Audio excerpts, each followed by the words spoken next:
Hello and welcome to Money, Money, Money. I'm Sumaira Abidi, and today the focus is on women and their finances. How to plan specifically for certain life stages, and not just that, equally important is how to navigate and negotiate your career. Joining me is Priti Rathi Gupta, founder of LXME, which is India's first financial platform dedicated exclusively for women. Priti, always a pleasure to speak with you. And we were just discussing before the show started about how there is a growing acceptance around this issue, right? With women, a lot more women are taking charge, a lot more of them are becoming financially independent, and happily so, right? But an equal number or perhaps more, for every one woman who's probably doing it, managing her finances right now, there would be perhaps tens or hundreds who are not yet got that opportunity. So why is it particularly important for women to look at their life stage and therefore plan finances accordingly? Thank you, Sumaira, for having me on a show. Equally a pleasure always. One of the biggest reasons I love this show is because it's called Money, Money, Money. And I think this is something that we should encourage women to say these words very often. We shy away from saying them because of our social conditioning. So it's always a pleasure. And I think with respect to your question, look, in LXME, we've actually, we have today about 100,000 plus women on the platform. And when we speak to them, we realize that the biggest bottleneck for women in creating wealth, or at least having financial equality, is essentially the life stages that they go through. Whether it is getting married, whether it is having a child. COVID showed us where women had to take a back step when it came to, taking the onus of family responsibility. So all of these really affect their earning capabilities. And then, of course, there are, several other parameters. For example, women reach their career peak by the age of 40, whereas men continue to grow in their careers till they're at the age of 50. So even the ability to earn, or the span to earn, is far lesser when it comes to women. We actually did a very interesting study, Sumaira, where we spoke about where we actually measured that if a man and a woman are in the same industry when they begin their career at the same level, and we particularly spoke about the tech industry because we are so deeply embedded there, we realized that women, by the time they retired, had actually 1/10 the amount of wealth, or they had been able to create 1/10 the amount of wealth that men were able to create. That's the sort of huge disparity, right? And therefore, women need to take into account that these life stages or these, stages where they might have to take a back step, or where the earning reduces, this will happen. And this will, in effect, it will affect their financial security, the ability of wealth creation. For example, you have a child, right? You take a maternity break. Have you really planned for your financial independence even during that time? So there are a lot of things that women need to actually take into account when planning their money journey or their financial security and wealth creation, which is actually very unique to women, which typically men don't have to think about. Fair enough. In fact, you mentioned one of the important life stages, which is going on maternity leave. But, now the government mandates that you get 6 months of paid leave, right? Therefore, does a woman still need to be financially prepared to go on maternity leave? And, how would you recommend in terms of the reintegration back after those 6 months? Yeah, so actually, when you take a maternity break, it's not, your cost actually typically increase. So first of all, you yourself, your wellness, your, just your medical bills, etc., all of that increases. Considering that a family may come together, your partner and you yourself will come together and share those expenses. However, there are certain expenses that are particularly, for a woman, and today's woman is aspirational. So you want to get back to work, you want to upskill yourself.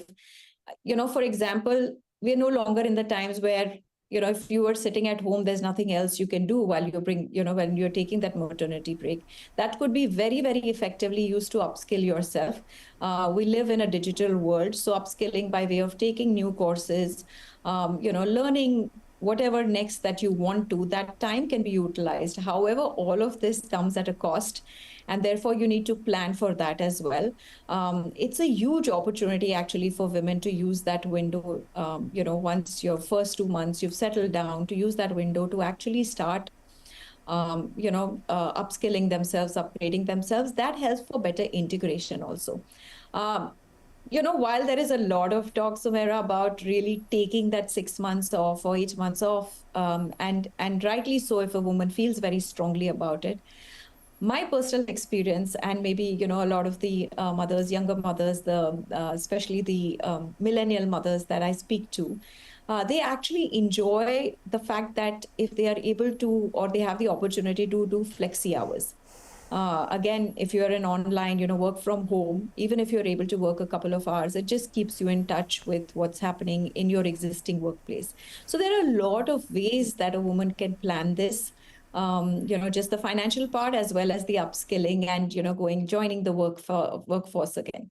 Okay, and since we're speaking about mothers, there is a large segment of women who are single mothers.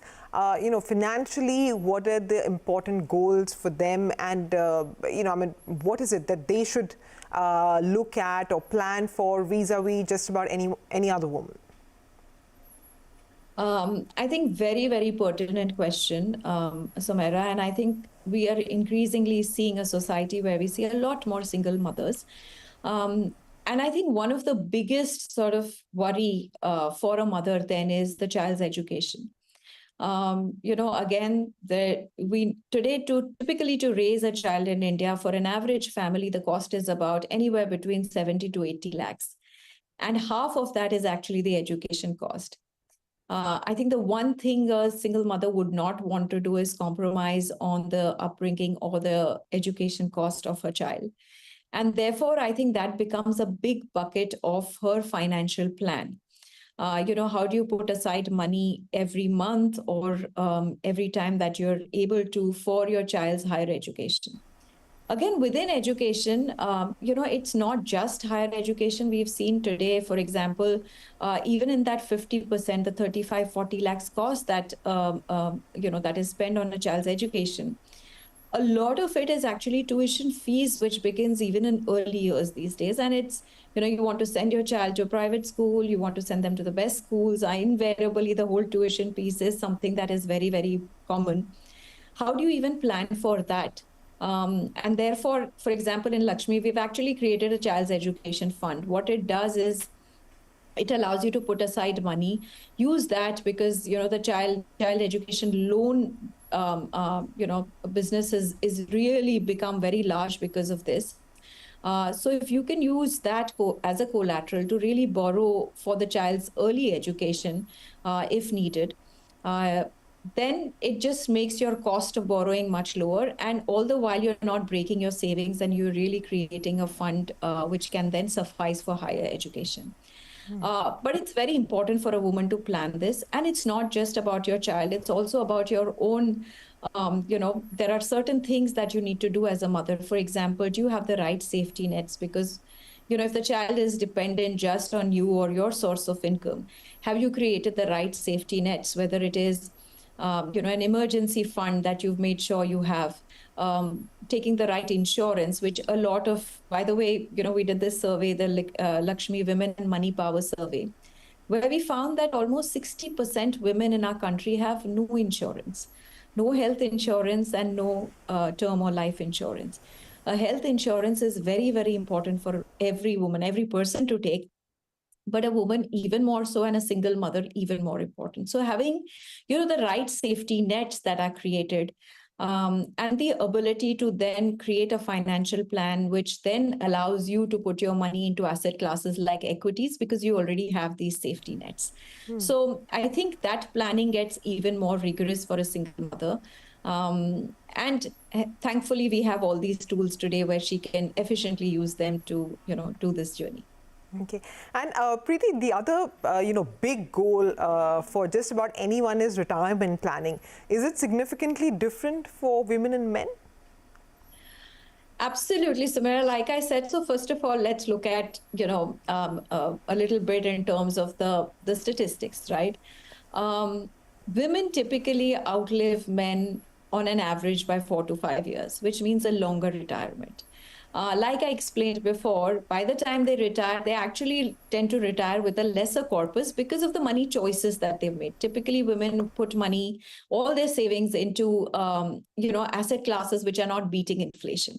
And therefore, the growth of that money is not enough to sort of take them through the retirement.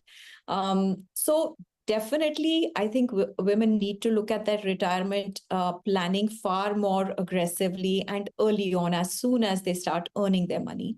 Unfortunately, again, as per our survey, less than 2% women are even saving. I'm not even talking of investing, but even saving for their retirement. So the dependence on a partner or a parent or, a child is very, very high. And in today's day, that is not something that you can really go by. So it is very important for a woman to start her retirement planning as soon as she starts earning, or as soon as she started saving some amount of money, beginning small, putting that money into, whether it's doing SIPs into equities so that you're able to beat inflation.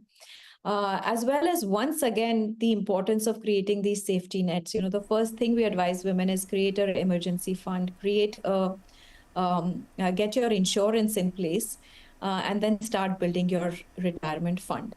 Emergency funds and retirement fund are two very, very important financial goals that every woman should have. And unfortunately, this is somewhere that women are really lagging behind. All right, Preeti, but it's heartening that a lot more people are talking about it.